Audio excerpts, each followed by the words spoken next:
Ma famille a fait des t-shirts assortis pour tous les cousins. Celui de ma fille de 7 ans disait l'erreur. Mon père, Bernard, a ricané. Mieux vaut qu'elle l'entende maintenant. Personne n'a objecté. Je n'ai pas crié. J'ai fait ça. Le lendemain, leurs vies ont commencé à s'effilocher. Nous sommes partis en vacances en famille à la plage, et je ne le savais pas encore, mais cela allait tout changer. C'était l'un de ces grands voyages dont mes parents, Bernard et Monique, aimaient se vanter. Tout le clan est venu. Ma sœur, Camille, avec ses enfants, Léo et Chloé, mon frère, Thomas, quelques cousins, et moi avec ma fille, Léa. Le complexe hôtelier était le genre d'endroit qui rendait bien en photo, des palmiers, des piscines, du sable partout où on n'en voulait pas. Les enfants poussaient des cris de joie et éclaboussaient tandis que les adultes trinquaient sous les parasols, faisant semblant d'être une grande famille heureuse. Léa était excitée depuis des semaines. Elle a 7 ans et n'arrive pas toujours à suivre ses cousins, mais cette fois, elle rayonnait. Elle voulait courir avec eux, rire avec eux, appartenir à leur groupe. Pour elle, ce voyage était tout. Et puis Camille s'est levée avec sa surprise. Elle a traîné un sac de plage et en a sorti une pile soignée de t-shirts blancs. D'accord, les cousins, a-t-elle appelé, souriant comme si elle venait de révéler un prix de jeu télévisé. On a fait des t-shirts spéciaux pour tout le monde. Les enfants ont applaudi. Les yeux de Léa se sont écarquillés. Des t-shirts assortis. Une photo ensemble. C'était ça. La preuve qu'elle faisait partie d'eux. Camille les a distribués un par un. Léo a déchiré le sien en premier. Le monstre a goûté, a-t-il crié, des miettes de biscuits encore collées au menton. Tout le monde a ri. Chloé a brandi le sien. L'exploratrice, a-t-elle piaillé, s'élançant déjà vers les dunes. Un autre cousin a déballé le poisson et a replongé dans la piscine, éclaboussant la terrasse. Les adultes ont ricané, acquiescent, applaudissant à chaque révélation, léger, amusant, inoffensif. Et puis ce fut le tour de Léa. Elle a retiré le plastique avec soin, comme si c'était un trésor. Elle a sorti le t-shirt blanc et propre. Avant qu'elle ne puisse même le lire, Léo a reniflé et a lâché, regardez, l'erreur. Chloé a éclaté de rire, se pliant en deux. Quelques cousins se sont joints à eux, leurs rires aigus et stridents se mêlant au bruit des vagues. Léa a fixé les lettres, audacieuses et noires sur le tissu. Elle l'a tenu d'une main tremblante, son visage s'effondrant à mesure que le mot s'imprégnait. Le silence s'est répandu. Et puis mon père, Bernard, a ricané. Mieux vaut qu'elle l'entende maintenant. Personne n'a objecté. Pas Camille, toujours souriante. Pas ma mère, Monique, qui sirotait sa boisson comme si elle n'avait rien entendu. Pas Thomas, les yeux rivés sur son téléphone. Pas un seul d'entre eux. Léa a serré le t-shirt contre sa poitrine comme si elle pouvait l'étouffer, mais ses joues brûlaient de rougeur. L'éclat qu'elle avait porté toute la semaine s'est éteint en elle. Elle m'a regardé, les yeux écarquillés. Et je savais que ce moment la marquerait si je le laissais faire. Je voulais déchirer ce t-shirt en deux. Je voulais le renvoyer dans les mains suffisantes de Camille et la regarder s'étouffer avec. Mais tout ce que j'entendais dans ma tête, c'était une ligne amère. Apparemment, la cruauté venait gratuitement avec les cocktails. La lèvre de Léa a tremblé. Un son est monté dans sa gorge, mais elle l'a ravalé. Elle n'avait même pas de mots pour la douleur. C'était mon point de rupture. Je me suis levée. Ma chaise a grincé contre les carreaux assez fort pour faire tourner les têtes. J'ai tendu la main vers celle de Léa, petite, tremblante, mais mienne à protéger. On s'en va, ai-je dit. Ma voix était stable, aussi tranchante que du verre. Des halètements ont ondulé sur la terrasse de la piscine. Quelqu'un a murmuré, elle exagère. Camille a levé les yeux au ciel comme si j'avais gâché son plaisir. Le visage de ma mère s'est pincé d'une désapprobation. Je m'en fichais. Nous sommes sortis. Passé la piscine, passé les parasols, passé chaque père Dieu qui avait choisi le silence plutôt que la décence. Le t-shirt de Léa pendait de son poing, le mot brûlant comme une cicatrice sur le coton. Devant les portes, l'air était différent, plus frais, plus vif. Je me suis agenouillée, brossant les mèches de cheveux humides de son visage. Ses joues étaient mouillées. Elle avait l'air de ne même pas avoir réalisé qu'elle pleurait. Je l'ai serrée fort. Ma voix était calme, égale, mais à l'intérieur, j'étais en feu. À cet instant, j'avais pris une décision. Une décision qui allait tout changer. Le lendemain, leur vie commencerait à s'effilocher. Les gens pensent que l'explosion est le grand moment, le t-shirt, l'insulte, les rires. Mais ce n'était que l'étincelle, la vérité. La dynamite avait été empilée pendant des années. J'étais l'enfant du milieu. C'est tout ce que vous devez savoir. Camille, ma sœur aînée, était la préférée, l'espoir, l'investissement, la fierté de la famille. Thomas, mon jeune frère, était le bébé. Il avait le droit de trébucher, d'échouer, de s'écraser, et d'être toujours plein de potentiel. Et moi, j'étais l'utile, le ciment invisible. On pouvait s'appuyer sur moi, mais on ne se vanterait jamais de moi. La maison a été le premier signe de la façon dont ce rôle me suivrait à l'âge adulte. Lorsque l'entreprise de beauté de Camille, celle que mes parents avaient financée comme si c'était une action Apple, a fait faillite, leur crédit a disparu avec elle. Ils avaient économisé un acompte pour une nouvelle maison, mais aucune banque ne voulait les toucher. Thomas était toujours à l'école, alors ils sont venus me voir. Je travaillais dans la comptabilité, un salaire stable, un crédit propre. C'est juste une formalité, ont-ils dit. On paiera. On a juste besoin de ton nom sur les papiers. J'ai signé. Bien sûr que je l'ai fait. Sur le papier, c'était la mienne. En réalité, c'était la leur. À l'époque, je n'y habitais pas. J'avais ma petite location, ma propre vie. Et pendant un moment, ça n'a pas eu d'importance. Puis, Léa est née. Ce fut le tremblement de terre. La grossesse était inattendue. Le père a disparu avant même que je n'ai eu le temps de m'en remettre. Et Léa est arrivée des semaines trop tôt, un tout petit oiseau de bébé dans un nid de fils. Le service de néonatologie est un endroit qu'on n'oublie pas, les bips, les parois en plastique de l'incubateur, l'air stérile. Je restais la nuit après nuit, fixant sa poitrine qui montait et descendait, terrifié qu'elle s'arrête. Les médecins me donnaient des statistiques, des probabilités, des chiffres que je ne pouvais pas supporter d'entendre.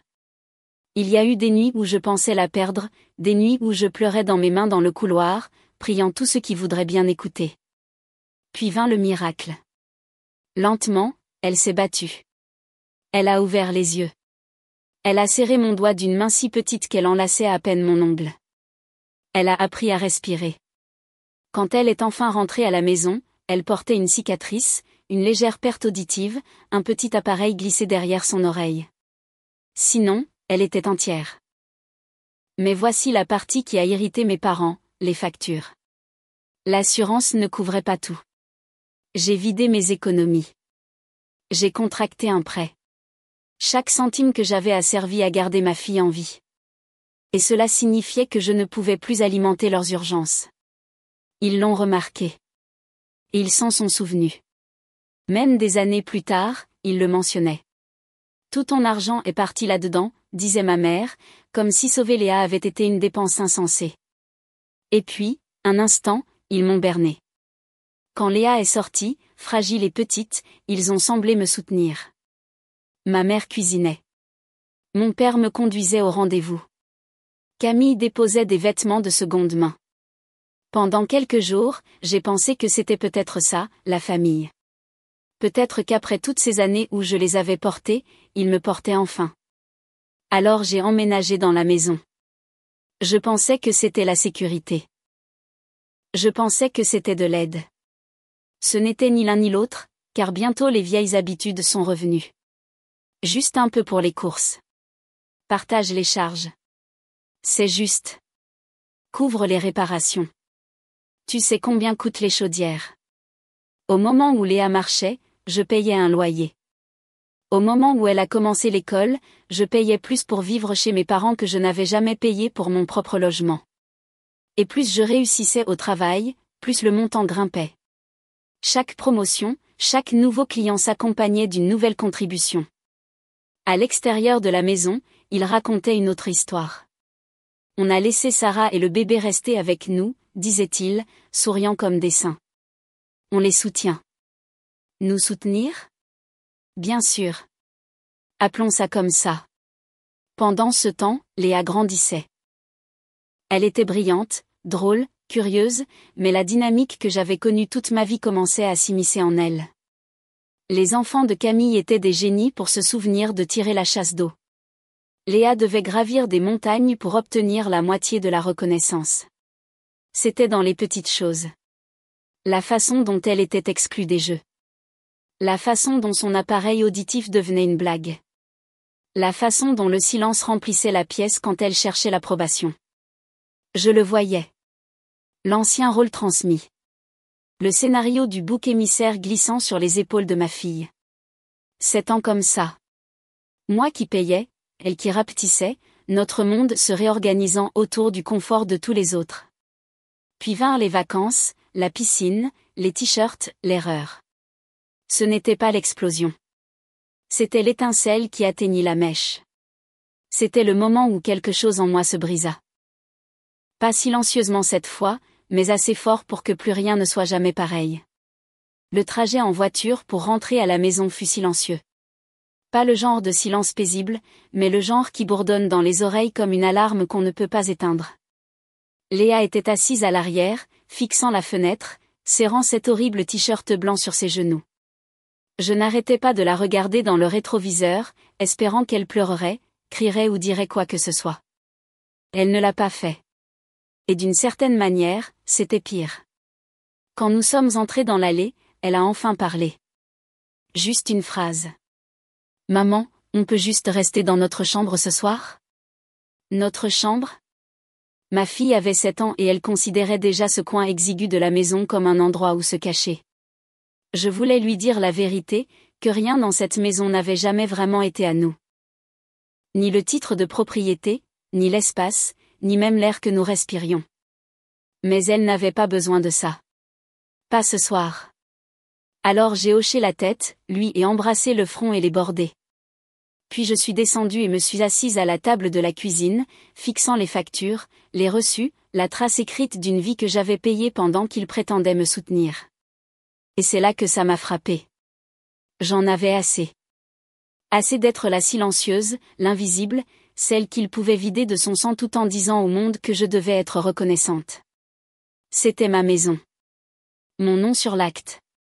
Ma preuve en noir et blanc, empilée dans ce dossier sur la table. Demain, j'arrêterai de vivre comme une invitée dans ma propre maison.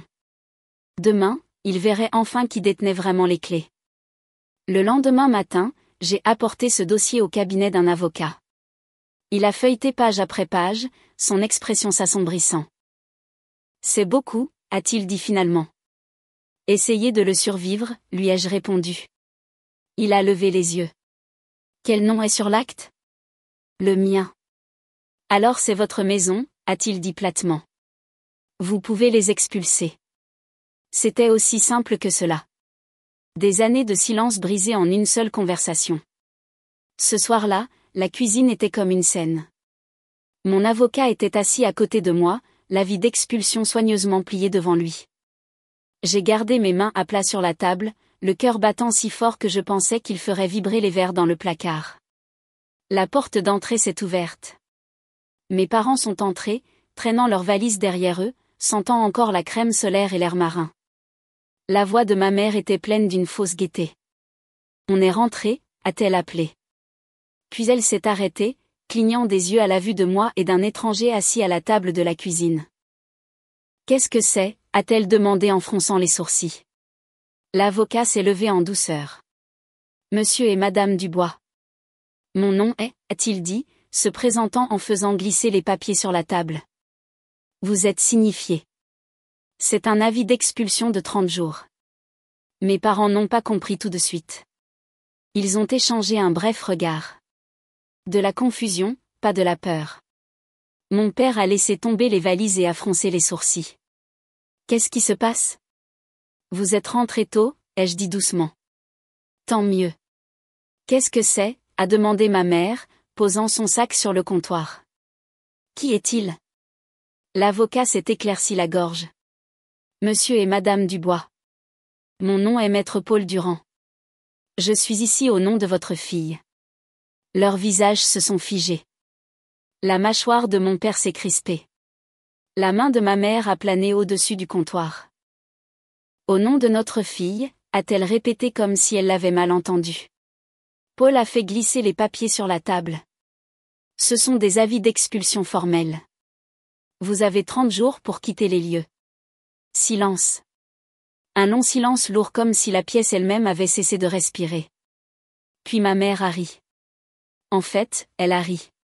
Un son aigu et fragile. C'est ridicule, a-t-elle dit. Quel genre de blague est-ce ? Ce n'est pas une blague, a répondu Paul calmement. Mon père a fait un pas de plus vers la table, les yeux plissés. Expulsion, a-t-il dit. Nous sommes propriétaires de cette maison. Je me suis levée. Mes genoux étaient comme de l'eau, mais ma voix est restée stable. Non, elle est à mon nom. Elle a toujours été à mon nom. Le rire de maman s'est arrêté. C'était une formalité, une technicalité. Tu le sais. Nous t'avons demandé ça comme un service. C'est notre maison. Vous m'avez demandé de la mettre à mon nom, ai-je dit. Parce que votre crédit était ruiné après avoir aidé Camille. J'avais 23 ans. Je n'ai pas argumenté. Mais j'ai payé pendant des années, plus que vous ne l'avez jamais fait. Leur confusion a commencé à se briser. Le sourire de maman a tressailli, affaibli. Le visage de papa est devenu rouge. Tu n'es pas sérieuse, a-t-il dit. Tu ne vas pas vraiment faire ça. Si. La main de ma mère a serré le bord du comptoir si fort que ses jointures ont blanchi. Nous t'avons tout donné, a-t-elle sifflé.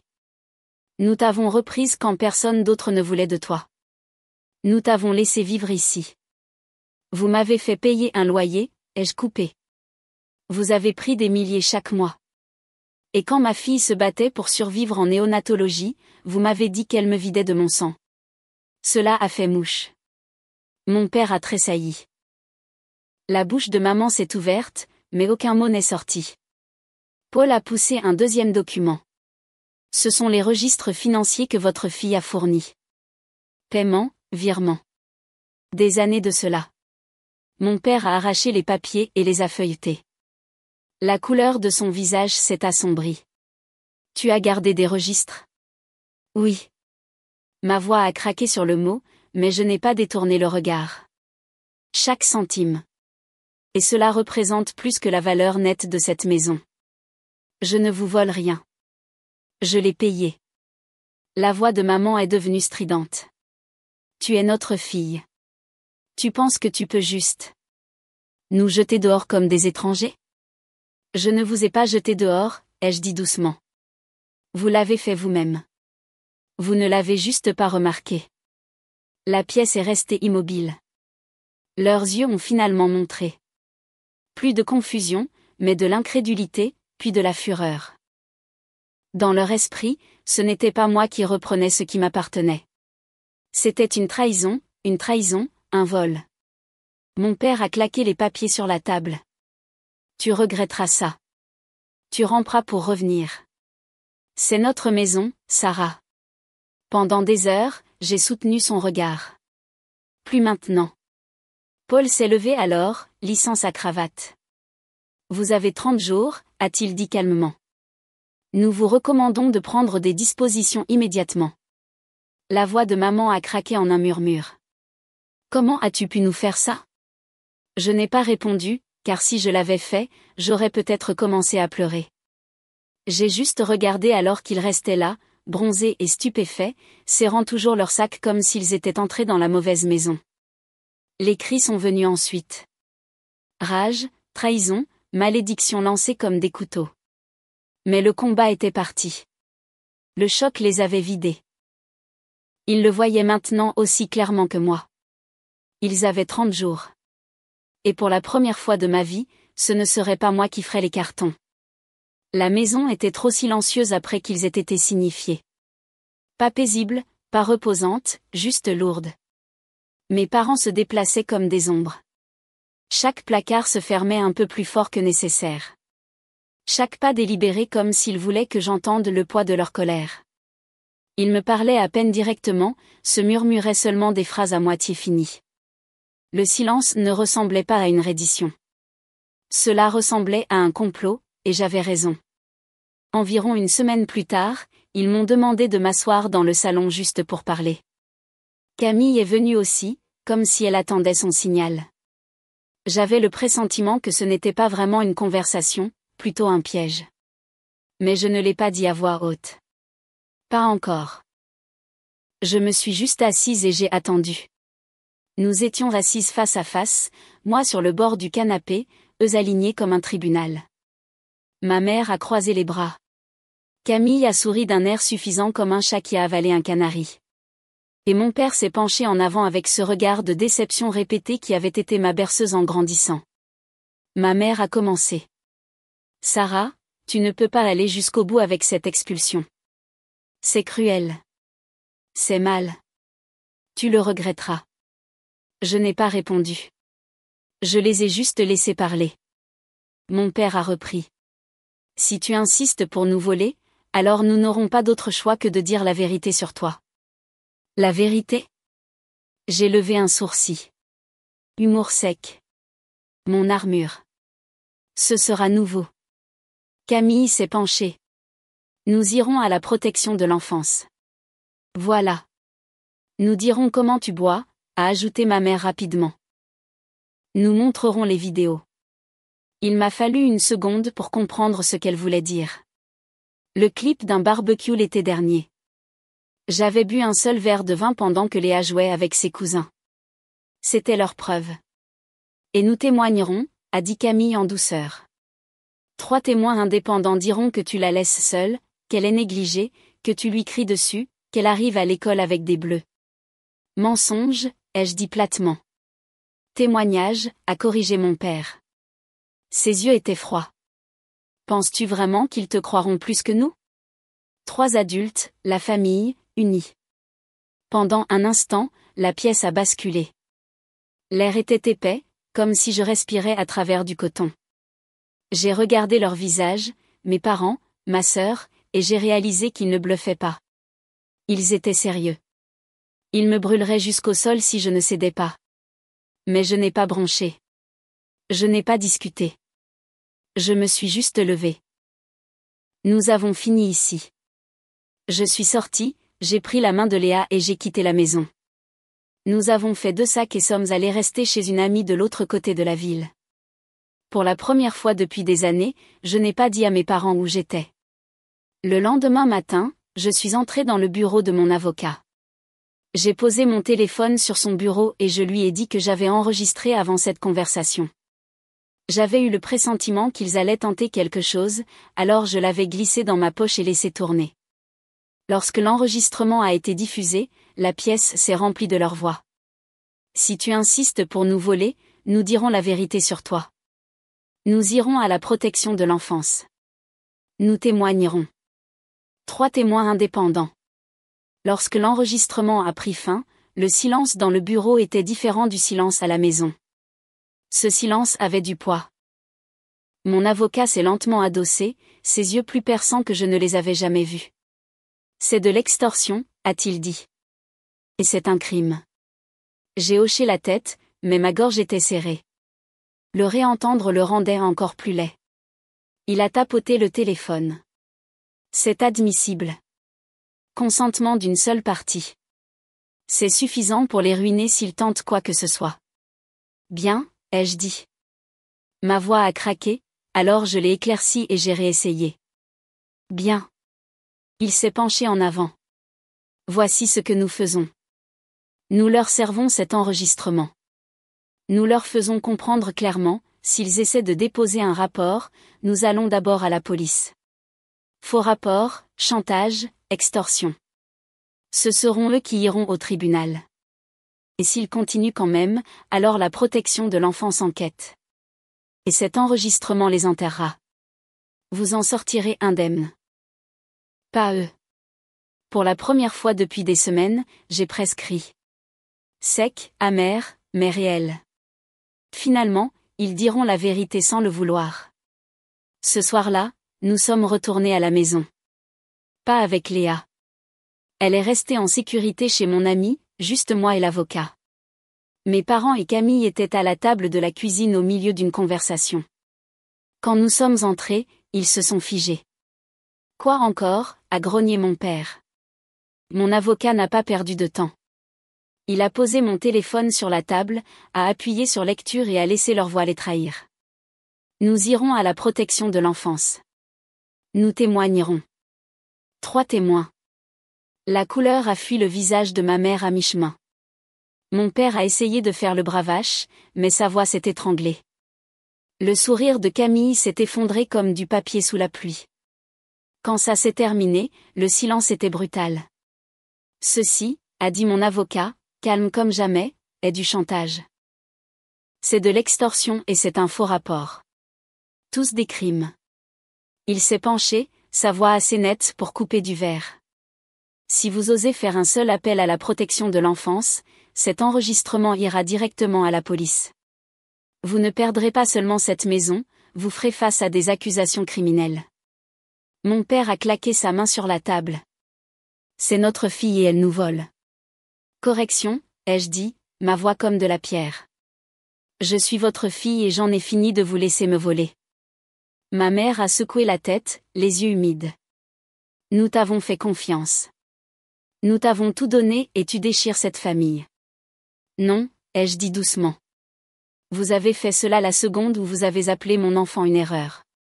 Pour une fois, ils n'avaient pas de réponse. Ils ont crié, bien sûr. Ils ont toujours crié, trahison. Trahison. Trahison. Mais sous le bruit, il y avait quelque chose de nouveau. La peur. Parce que cette fois, je ne bluffais pas. Ils avaient 30 jours. Et maintenant ils savaient que s'ils tentaient quoi que ce soit d'autre, ils ne perdraient pas seulement une maison. Ils perdraient tout.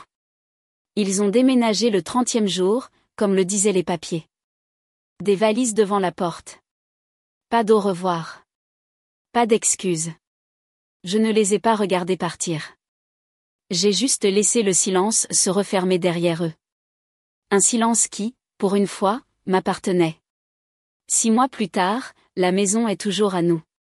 Pas de porte qui claque, pas de remarques chuchotées, pas de tension dans les couloirs, juste moi et Léa. Elle rit plus fort maintenant. Elle invite des amis, remplit les pièces de dessin, de musique et de bruit qui ressemblent à la vie. Elle n'est pas l'erreur. C'est juste une enfant. Mon enfant. Et elle est heureuse. J'ai coupé tout contact. Mes parents, Camille, tous. Pas d'appel, pas de SMS, pas de discussion familiale. Et si j'avais jamais douté que prendre la maison était la bonne chose, leur coup avec les services de protection de l'enfance a tué ce doute pour toujours. C'était le masque qui tombait. Ils ne se souciaient pas de Léa ou de moi. Ils se souciaient de l'argent, du contrôle, des apparences, et maintenant ils ont tout perdu. Puis, un soir, à l'improviste, Thomas, mon frère, a appelé. Il a dit qu'il voulait que je sache qu'il n'avait pas participé à l'humiliation du t-shirt, qu'il avait entendu parler de la menace de la protection de l'enfance, et que c'était, selon ses mots, n'importe quoi. Il m'a dit que j'avais fait ce qu'il fallait. Je ne l'ai pas réinvité dans ma vie, mais je l'ai laissé le dire. C'était peut-être suffisant. Voilà où nous en sommes. Pas d'excuses, pas de retrouvailles dramatiques, juste de la distance et enfin la paix. Alors, qu'en pensez-vous? Suis-je allé trop loin ou pas assez? Faites-le moi savoir dans les commentaires et abonnez-vous pour Je n'ai pas répondu. Je n'ai pas dit grand-chose. C'était difficile de savoir quoi dire, ou même si je devais dire quoi que ce soit. Mais j'ai senti une pointe, une minuscule petite pointe de satisfaction. Pour la première fois depuis des années, j'avais le contrôle. Et le silence, ce n'était plus un linceul étouffant. C'était un espace. Les semaines ont passé. La maison est devenue notre maison. Les rires de Léa ont remplacé le bruit des portes qui claquaient. Ses dessins de princesses et de dragons couvraient les murs du salon, transformant ce qui était autrefois un lieu de jugement en une galerie d'art joyeuse. Je l'ai inscrite à un cours de danse moderne, et elle a adoré. Voir son visage s'illuminer quand elle a appris un nouveau mouvement, c'était tout ce dont j'avais besoin. Elle portait son appareil auditif avec fierté maintenant, le décorant avec de petits autocollants scintillants. Personne ne se moquait. Personne ne la mettait à l'écart. Elle appartenait. Entièrement et sans équivoque. Parfois, la solitude me frappait. Les dîners de famille de Noël, les anniversaires. Ce n'était pas facile d'être celle qui avait coupé les ponts. Mais chaque fois, je me souvenais du visage de Léa, de ce t-shirt, de cette expression de blessure qui m'avait déchiré le cœur. Je me souvenais de la lâcheté de ma mère, de l'indifférence de mon père, de la cruauté jubilante de Camille. Et le doute s'évanouissait. Un après-midi, alors que Léa était à l'école, j'ai eu un appel. Un numéro inconnu. J'ai hésité, puis j'ai répondu. C'était Thomas. Sa voix était hésitante. Il m'a dit qu'il avait parlé à mes parents, à Camille. Il leur avait dit ce qu'il pensait de leur comportement, en particulier de la menace de la protection de l'enfance. Il n'avait pas bien réagi, bien sûr. Mais il avait insisté. Il voulait que je sache qu'il ne cautionnait pas ce qu'ils avaient fait. Il ne demandait rien, juste que je sache qu'ils n'étaient pas comme eux. Je l'ai écouté. Longuement. J'ai senti une chaleur étrange dans ma poitrine. Pas de pardon, pas encore. Mais peut-être un début. Je ne l'ai pas invité à revenir dans ma vie. Pas encore. Mais je l'ai laissé parler. Et j'ai dit, merci, Thomas. C'était tout. Et c'était suffisant. La paix n'était pas l'absence de conflit, mais la résolution de celui-ci. La paix n'était pas le silence, mais le bon type de silence. Celui où l'on pouvait enfin entendre le son de sa propre vie.